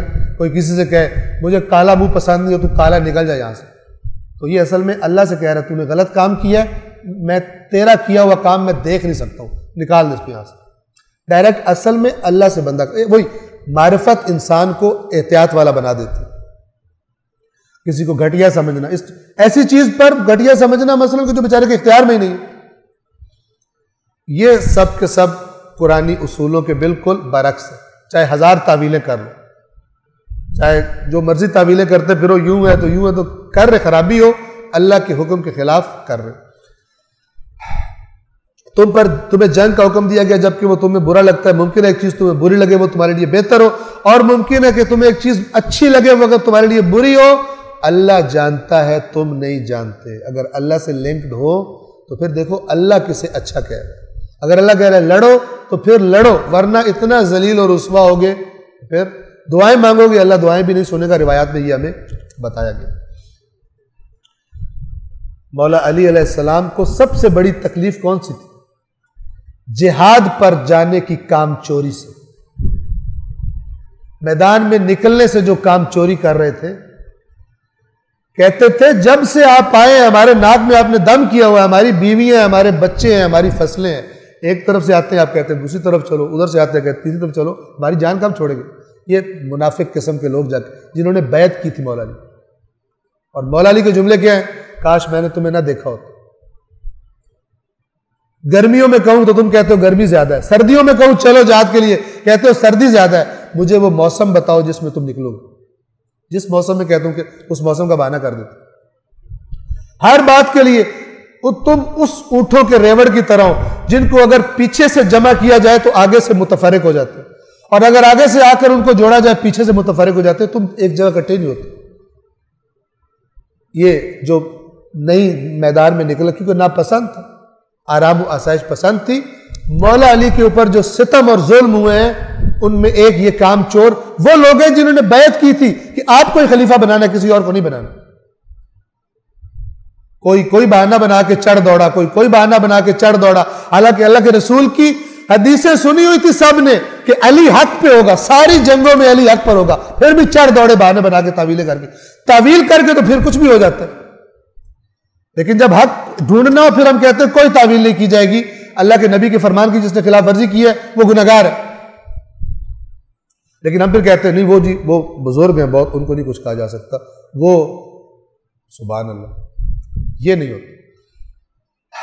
اللہ جانتا ہے اور تم نہیں جانتے. یسألونک عن الشہر الحرام قتال فیہ، لوگ آپ سے ماہ حرام میں جنگ کے بارے میں سوال کرتے ہیں. قل قتال فیہ کبیر، آپ کہہ دیجئے اس مہینے میں یعنی حرام مہینوں میں لڑنا بہت بڑی برائی ہے.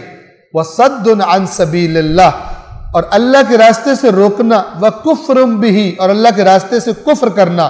والمسجد الحرام واخراج اہلہ، اور مسجد الحرام کا راستہ روکنا اور مسجد میں حرم کے باشندوں کو وہاں سے نکالنا، اہل حرم کو وہاں سے نکالنا. اکبر عند اللہ، وہ زیادہ بڑا ہے اللہ کے، زیادہ بڑا جرم ہے. اس کا بیک گراؤنڈ کیا ہے؟ کیوں کہا جا رہا ہے وہ زیادہ بڑا جرم ہے؟ ہوا یہ تھا کہ ماہ حرام تھا، ظاہراً رجب کا مہینہ تھا، تو ویسے جنگ کے ایام تھے، لیکن اللہ کے رسول کے کچھ اصحاب جو ہیں وہ ظاہراً مکہ کے کسی علاقے میں ان کا سامنا کسی دشمن سے ہو گیا اور انہوں نے اس کو مار ڈالا. مہینہ حرام مہینہ تھا، تو کفار کو جب یہ خبر پہنچی انہوں نے پروپیگنڈا شروع کر دیا رسول اللہ کے، یہ دیکھو یہ حرام مہینہ جو ہے اس پر انہوں نے جنگ کی اور یہ غلط لوگ ہیں فلان. تو یہ آیت اتری آپ سے حرام مہینوں میں جنگ کے بارے میں پوچھتے ہیں، کہہ دیجئے اس میں جنگ کرنا بڑی برائی ہے. لیکن اب کافروں سے کہا جا رہا ہے تم نے اس ایک کو جو انہوں نے مثلا فرض کرے ان سے یہ ہو گیا، اب اس کو تم پروپیگنڈا کر رہے ہو. میں تمہیں بتاتا ہوں تم اس سے بڑے جرم کرتے ہو. اور وہ جرم کون کون سے ہیں؟ اللہ کے راستے سے مسلمان ہونے سے روکتے ہو لوگوں کو. اللہ کے راستے سے روکنا حرام مہینے میں جنگ کرنے سے بڑا جرم. اللہ کے راستے سے روکتے ہو، اللہ کے راستے کا کفر کرتے ہو، مسجد الحرام میں لوگوں کو نہیں جانے دیتے اور جو اس کے اہل ہیں ان کو وہاں سے نکال دیتے ہو. اکبر عند اللہ، اللہ کے پاس یہ زیادہ بڑا جرم ہے. والفتنۃ اکبر من القتل، تم جو کر رہے ہو وہ فتنہ ہے، وہ قتل سے بھی بڑا جرم. دو دفعہ آیا یہ، ایک دفعہ والفتنۃ اشد من القتل اور ایک آیا یہاں پر والفتنۃ اکبر من القتل. فتنہ شدید ہے یعنی وہ زیادہ سخت چیز ہے قتل سے، اور اسی طرح فتنہ جو ہے وہ زیادہ بڑا جرم ہے فتنہ کرنا قتل کرنے سے. پھر اللہ مسلمانوں سے خطاب کر کے فرماتا ہے وَلَا يَزَالُونَ يُقَاتِلُونَكُمْ حَتَّى يَرُدُّوكُمْ عَنْ دِينِكُمْ إِنِ اسْتَطَاعُوا. ان کے پروپیگنڈے میں مت آنا. وَلَا يَزَالُونَ يُقَاتِلُونَكُمْ, یہ تم سے مسلسل لڑتے رہیں گے یہاں تک کہ اگر ان کا بس چل گیا تو یہاں تک کہ تمہارے دین سے تمہیں واپس پلٹا دیں, تمہیں مرتد کر دیں. مرتد اس سے نکلا یردوکم, تمہیں واپس پلٹا دیں اپنے دین سے. لہذا یہ جو پروپیگنڈا کر رہے ہیں نا کہ حرام مہینے میں جناب یہ کر دیا مسلمانوں نے, اس پروپیگنڈے میں مت آنا. ٹھیک ہے, یہ جرم ہی ہے, لیکن اگر جرم ہو گیا ہے اس کا مطلب کیا ہے؟ اسلام کا انکار کر دیا جائے, تم واپس کافر ہو جاؤ. یہ اس لیے کر رہے ہیں تاکہ تمہیں واپس پلٹا دیں اگر یہ کر سکے تو. اور پھر اللہ تعالیٰ دھمکی دیتا ہے وَمَن يَرْتَدِدْ مِنْكُمْ عَنْ دِينِهِ, اور جو بھی تم میں سے اپنے دین سے, یرتدد جسے ہم مرتد کہتے ہیں, جس نے بھی اپنا دین چھوڑ دیا, فَيَمُتْ وَهُوَ كَافِرٌ, تو وہ مر گیا اور اس حالت میں مرا کہ وہ کافر ہے. بعض دفعہ ہوتا ہے بندہ خدا نہ خواستہ ایسا بھی ہوا لیکن اس کو خیال آ کہ توبہ کر لی, واپس اسلام میں آ گیا. ٹھیک ہے, وہ نہیں, فَيَمُتْ وَهُوَ كَافِرٌ, مر گیا حالت کفر میں, تو اب کیا ہوگا؟ فَأُولَئِكَ حَبِطَتْ أَعْمَالُهُمْ فِي الدُّنْيَا وَالْآخِرَةِ, ان کے دنیا و آخرت میں ان کے اعمال ضائع ہو گئے. اب قیامت کے یہ نہیں کہے گا یا اللہ ٹھیک ہے مرتد ہو گیا تھا لیکن میں نے اتنے کام بھی تو کیے تھے, ضائع ہو گئے. بعض اوقات جو ہے نا اینڈ اچھا نہ ہو, دعا ہمیں بتایا گیا, دعا مانگو اللہم اجعل عاقبت امرنا خیرا, اے پروردگار ہماری امور کی عاقبت اچھی کر. ٹھیک ہے, جب کہتے ہیں نا خاتمہ بالخیر و بالایمان, وہ یہی ہے. تو وہ پھر یہ نہیں کہہ سکتا کہ میرے پچھلے عمل, اللہ تعالیٰ ضائع کر دیتا ہے اسلام. جیسے اسلام قبول کرنے سے پچھلے گناہ سارے معاف ہو جاتے ہیں, اسی طرح اسلام ترک کرنے سے اچھے کام سارے ضائع ہو جاتے ہیں. تو ان کے اعمال دنیا و آخرت میں دونوں میں اکارت ہو گئے, ضائع ہو گئے, اور یہ لوگ اصحاب جہنم ہیں, ہمیشہ ہمیشہ اس میں رہیں گے. اور ان کے برعکس ان الذین آمنوا والذین ہاجروا وجاہدوا فی سبیل اللہ, بے شک وہ لوگ جو ایمان لائے اور جنہوں نے ہجرت کی, یعنی اپنے گھر چھوڑ دیے. بعض کی بیویاں کافر تھی, بیویاں چھوڑ دی, اولادیں چھوڑ دی, باپ چھوڑ دیے اپنے, آسان نہیں ہوتا. اللہ اب ان کی تعریف کر رہے ہیں کیونکہ پروپیگنڈا ان کے خلاف کیا جا رہا ہے. کہہ رہے کہ یقیناً وہ لوگ جو ایمان لائے اور وہ لوگ جنہوں نے ہجرت کی اور وہ لوگ جنہوں نے وجاہدوا فی سبیل اللہ, اللہ کے راستے میں جہاد, صرف چھوڑا نہیں بلکہ جانیں بھی پھر لڑا دی, جانیں بھی اپنی قربان کرنے کے لیے تیار ہو گئے, جہاد کیا. اولئک یرجون رحمت اللہ, یہ وہ لوگ ہیں جن کو اللہ کی رحمت کی امید ہے. یہ کل ایک جگہ میں روایت سنا رہا تھا, حدیث اصول کافی کی حدیث ہے کہ امام نے فرمایا کہ جس کو امید ہوتی ہے کسی چیز کی وہ اس کے لیے محنت کرتا ہے, اور جس کو کسی چیز کا ڈر ہوتا ہے وہ اس سے دور بھاگتا ہے. یعنی تمہیں دکھائی دے گا, جو کہہ رہے ہیں نا مجھے امید ہے جنت کی, تمہیں دیکھو گے وہ جنت کے لیے محنت کر رہا ہے. اور جو کہتا ہے میں ڈرتا ہوں جہنم سے, تم دیکھو گے وہ کام ان کاموں سے دور بھاگتا ہے جن پہ اللہ نے بتایا جہنم ملے گی. ٹھیک ہے, مثال دیتا ہوں آپ کو, یہ امید والی بات اگر سمجھ رہی ہو. آپ ایک بندے کو نہیں جانتے, ٹھیک ہے, آپ نے اس سے پوچھا, آپ کالج میں آپ نے نیا داخل لیا, سارے نئے آپ کے کلاس میٹس ہیں, تو آپ نے ایک سے پوچھا کہ آپ جو ہے مثلا ایف اے کے ایگزام میں یا ایف ایس سی کے ایگزام میں آپ کو کیا امید ہے کہ آپ کتنے نمبر لیں گے. اس نے آپ سے کہا کہ جی انشاءاللہ ٹاپ کروں گا, بورڈ ٹاپ. آپ اس کو نہیں جانتے, لیکن اس کے جملے سے آپ کے ذہن میں کیا تصویر بنی کہ تو کوئی بڑا پڑھاکو ہے, بڑا انٹیلیجنٹ, بڑا محنتی لڑکا ہے. ٹھیک ہے, دن گزرنا شروع ہوئے, وہ جس نے کہا تھا آپ نے اس کو دیکھا, کتاب اس کے ہاتھ میں ہوتی نہیں ہے, سارا دن لوفر بازی کرتا ہے, ٹائم ضائع کرتا ہے, کلاس میں بھی گپے مار رہا ہوتا ہے.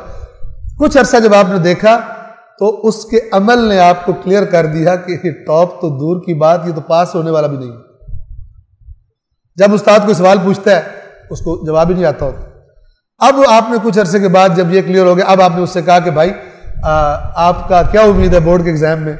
بھائی آپ کو بتایا تھا انشاءاللہ ٹاپ کریں گے. اب آپ اس سے کہیں گے میرا بھائی تو ٹھیک ہے, آپ قابل احترام ہے, لیکن جو آپ کام کر رہے ہو نا اس سے تو یہ لگ رہا ہے کہ آپ نے پاس بھی نہیں ہو.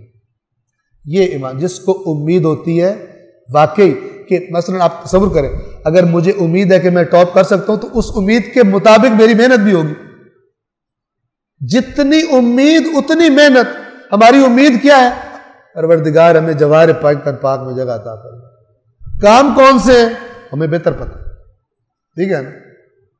جب کہا جائے اہل بیت کے نقش قدم پر چلو، توبہ توبہ توبہ، بھلا ہم ان کے پاس جا سکتے؟ ان جیسے شیطانی جملہ، ہم کیسے ان جیسے بن سکتے؟ اللہ نے ایسے ہی قرآن میں کہا رسول اللہ تمہارے لیے اسوہ حسنہ۔ اللہ کو نہیں پتا تھا رسول اللہ کو فالو نہیں کیا جا سکتا؟ حماقت، کیوں؟ کرنا نہیں چاہتے، اپنی مرضی کی جو روٹین ہے اس کے مطابق رہنا چاہتے ہیں، لہذا سہارا کس کا لیتے ہیں؟ وہ اتنے بڑے غلو کرتے ہیں۔ ایک غلو کا ظاہری چہرہ بڑا خوبصورت ہے، باطن اس کا بہت بھیانک۔ غلو کس لیے ہوتا ہے؟ اتنی تعریفیں کرو تاکہ پھر ان کو فالو نہ کرنا پڑے۔ جب فالو کرنے کی بات آئے توبہ توبہ، بھلا ہم کیسے کر سکتے؟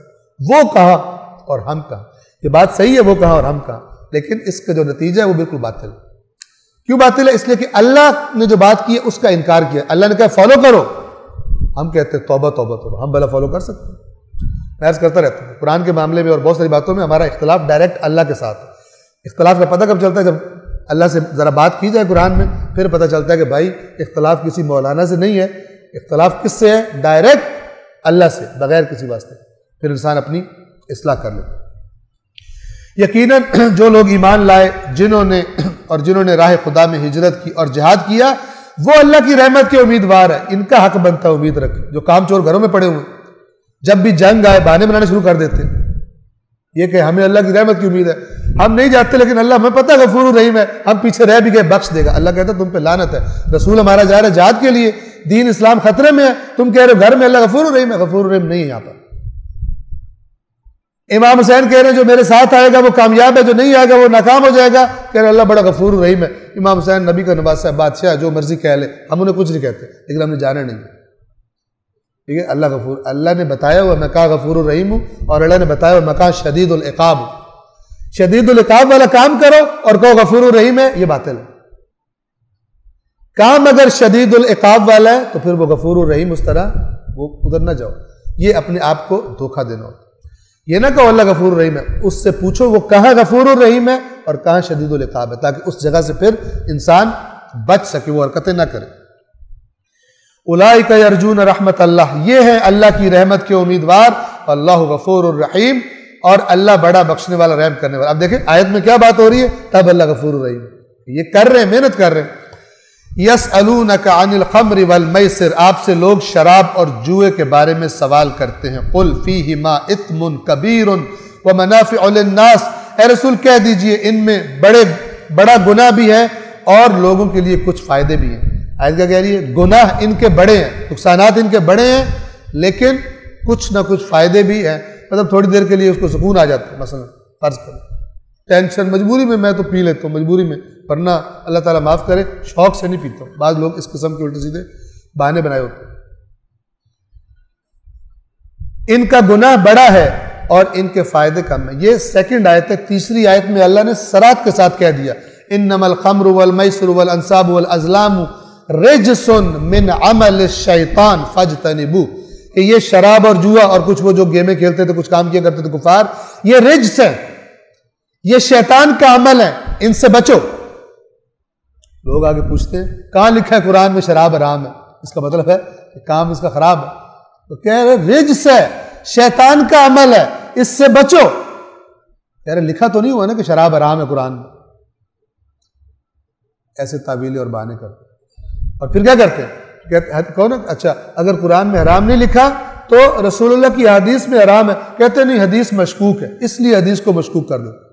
حدیث ہوگی مشکوک، کتنی محنت ہو رہی ہے شراب پینے کے لیے، حدیث ہوگی ساری مشکوک، قرآن کی آیتوں میں لکھا نہیں ہے حرام، لہذا اللہ کا شکر ادا کر کے جاؤ پیو بیٹھ۔ آپ نے قرآن اس کو شراب کو قرآن میں حرام قرار نہیں دیا۔ حالانکہ رجس کا لفظ اور کوئی تو چلو چھوڑ دو، کم از کم شیعہ کو تو رجس کے لفظ سے بڑی اچھی طرح آشنائی ہے کہ رجس جو ہے وہ اہل بیت سے دور ہے، تو جس کے پیٹ میں رجس بھرا ہو وہ بھی اہل بیت سے دور ہے، چاہے جتنا بڑا وہ جھنڈا لگا کے آ جائے کہ میں تو مجھ سے بڑا مومن کوئی نہیں۔ وَيَسْأَلُونَكَ مَاذَا يُنْفِقُونَ، اور آپ سے سوال کرتے ہیں کیا خرچ کریں۔ پہلے بھی سوال گزرا کیا خرچ کریں، بتایا کہاں خرچ کرو جواب میں، اب دوبارہ آپ سے پوچھتے ہیں کیا خرچ کریں۔ قُلِ الْعَفْوَ، کہہ دیجئے جو تمہاری ضرورتوں سے زائد وہ خرچ کرو، یعنی اس طرح خرچ نہ کرو کہ خرچ کرنے کے بعد خود پھر مثلا ڈسٹرب ہو جائے تمہارا سسٹم، تمہارا جو اکانومی ہے تمہارے گھر کی جو چل رہا ہے، اس بات کا خیال رکھو کہ یہ نہ ہو کہ دوسروں کی غربت کرتے کرتے ختم، ایک اور غریب کا اضافہ کر دو۔ یہ خدا کو پسند عاقلانہ، لیکن یاد رکھیے یہ 2 آیتیں آئی ہیں نا، آپ سے سوال کرتے ہیں کیا خرچ کریں۔ جو تدبر کا جو کہا گیا نا قرآن میں، انسان جب بھاگ کے گزر نہیں جاتا نا آیات سے، غور کرتا ہے تو وہ دیکھتے ہیں کہ 2 بار سوال ہو رہا ہے۔ اس کا مطلب یہ ہے کہ کہا جا رہا تھا خرچ کرو، اس کا مطلب ہے خرچ، قرآن بھرا پڑا ہے انفقوا فی سبیل اللہ۔ جب بار بار کہا گیا خرچ کرو خرچ کرو خرچ کرو، اب لوگوں کے ذہن میں پھر سوال پیدا ہوتے ہیں کہ یہ تو بتایا کہا جا رہا ہے خرچ، اب ہمیں بتائیں ہم کیا خرچ کریں۔ ٹھیک ہے، ہمارے پاس چیزیں ہیں، کیا خرچ کریں؟ اور اللہ نے یہ بھی بتایا کیا خرچ کرو اور یہ بھی بتایا کہاں خرچ کرو، لیکن یہ کیا پوچھتے ہیں کیا خرچ کریں، یہ دوبارہ اس کا ریپیٹ ہونا بتا رہا ہے کہ معاشرے میں یہ بات موضوع ڈسکس ہو رہا تھا کہ انفاق بہت ہی امپورٹنٹ چیز ہے، لہٰذا آپ سے سوال کرتے ہیں کہ کیا خرچ کریں؟ جو ضرورت سے زیادہ ہو، کہہ دیجئے جو ضرورت سے زیادہ ہو۔ اس طرح اللہ اپنی آیات تمہارے لیے کھول کر بیان فرماتا ہے تاکہ تم فکر کرو، تاکہ تم سوچو۔ اور یہاں پہ سوچنے سے کیا مراد ہے؟ ایک تو جتنی بھی شراب تمہیں پسند ہے یا جوئے کی تمہیں عادت پڑی ہوئی ہے، سوچو، اللہ نے اپنی آیات کھول کر بیان کر دی۔ اور جتنا بھی تمہیں مال پیارا لگتا ہے اللہ کے راستے میں خرچ کرو، اللہ نے اس لیے اپنی آیات تمہارے لیے کھول کر بیان کر دی ہیں۔